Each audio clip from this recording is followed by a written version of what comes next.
Hello everyone. जैसे कि आज हम पढ़ने वाले हैं इंटरनेट और ब्राउज़र के बारे में।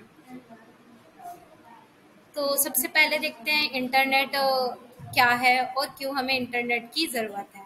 ठीक है। तो इंटरनेट मतलब क्या समझते हैं? नेट मतलब कि जाल। जाल मतलब कि पूरे वर्ल्ड में एक नेट बिछा हुआ है जिसके थ्रू हम क्या करते हैं, चीज़ों को एक्सेस करते हैं। इंटरनेट जो है पूरे ऑल इंडिया में फैला हुआ है।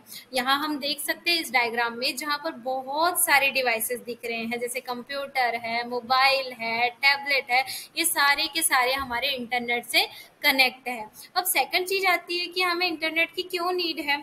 तो हम सभी जानते हैं कि विदाउट इंटरनेट हम जो है कुछ भी काम नहीं कर सकते। इवन अगर हमें कहीं जाना है और हमें रास्ता नहीं पता है तो हम क्या करते हैं, गूगल मैप ओपन करते हैं और सर्च करते हैं वहाँ का गूगल मैप कि वो उसका पाथ कहाँ है और कैसे हम वहाँ तक पहुँच सकते हैं।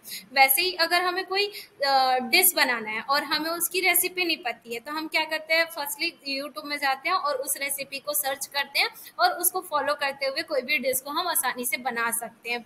हमें कोई इन्फॉर्मेशन चाहिए रहता है, चाहे वो वेदर से रिलेटेड हो, चाहे वो हमारी स्टडी से रिलेटेड हो, या फिर हमें देश दुनिया की खबर चाहिए रहती है, तब भी हम किसका यूज करते हैं? इंटरनेट का यूज करते हैं। हमें किसी से बात करना है तब भी हम किसका यूज करते हैं? इंटरनेट का यूज करते थे। जब पहले हमारे पास इंटरनेट नेट नहीं था तो हम क्या करते थे, लेटर लिखते थे और उस लेटर का रिप्लाई हमें बहुत दिनों बाद आता था। पर अब ऐसा नहीं है। इंटरनेट जो है हमें दूर दराज बैठे हुए हमारे दोस्त से भी हमें वीडियो कॉल पे आसानी से बात करवा सकता है। हम किसी डेटा को भी आसानी से एक्सेस कर सकते हैं। अगर हम बोर हो रहे हैं तो अगर हम अपने आप को एंटरटेनमेंट करना चाहे तो हम यूट्यूब में ऐसे फनी वीडियोस को देख सकते हैं थ्रू इंटरनेट। हम बहुत सारे गेम को भी डाउनलोड कर सकते हैं थ्रू इंटरनेट। तो दोस्तों, देख रहे हो इंटरनेट का कितना ज़्यादा बोलबाल है।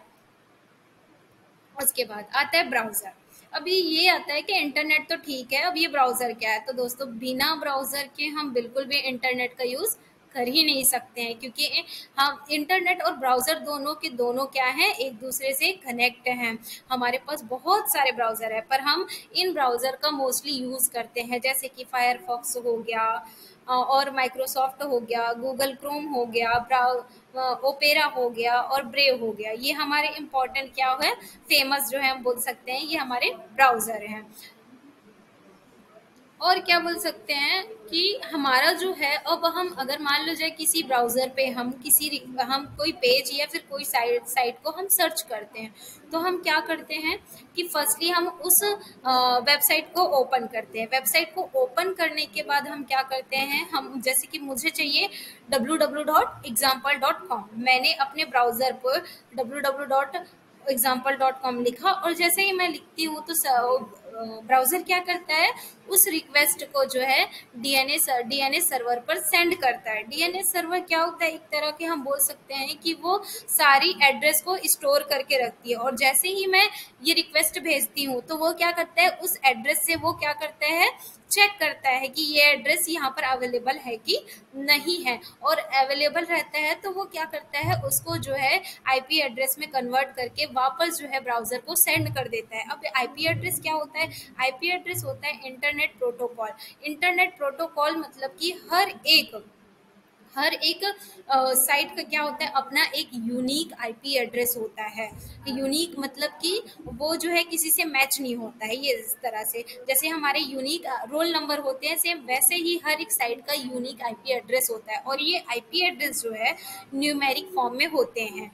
और उसके बाद ये आईपी एड्रेस फिर से ब्राउज़र को दिया जाता है और उसके बाद ब्राउज़र अगेन उस आईपी एड्रेस को वेब सर्वर पे भेजता है।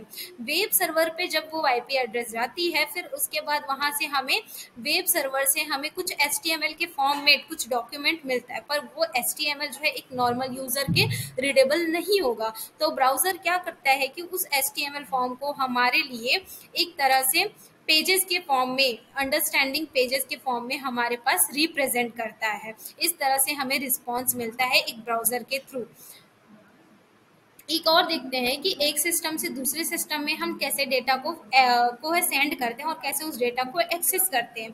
तो यहाँ पर दो सिस्टम दिखाया जा रहा है, एक मेरा सिस्टम है, एक मेरे फ्रेंड का सिस्टम है। अगर मान लो जब मैंने किसी फोल्डर को सिलेक्ट किया, उसके बाद उस फोल्डर को मैं अपने फ्रेंड को भेजना चाह रही हूँ, तो मैंने तो एक बटन दबाया और उसके बाद वो चला गया, मुझे ऐसा लगेगा। पर रियलिटी में ये बैकएंड में कैसे चलता है कि जो मेरा बड़ा बंडल था पैकेट का, वो छोटे छोटे पैकेट में क्या होते हैं, डिवाइड होते हैं, छोटे छोटे पैकेट में डिवाइड होते हैं। डिवाइड होने के बाद वो क्या होता है, राउटर को रिसीव होता है। राउटर क्या करता है, एक तरह का मल्टीपल कनेक्टेड डिवाइस होता है।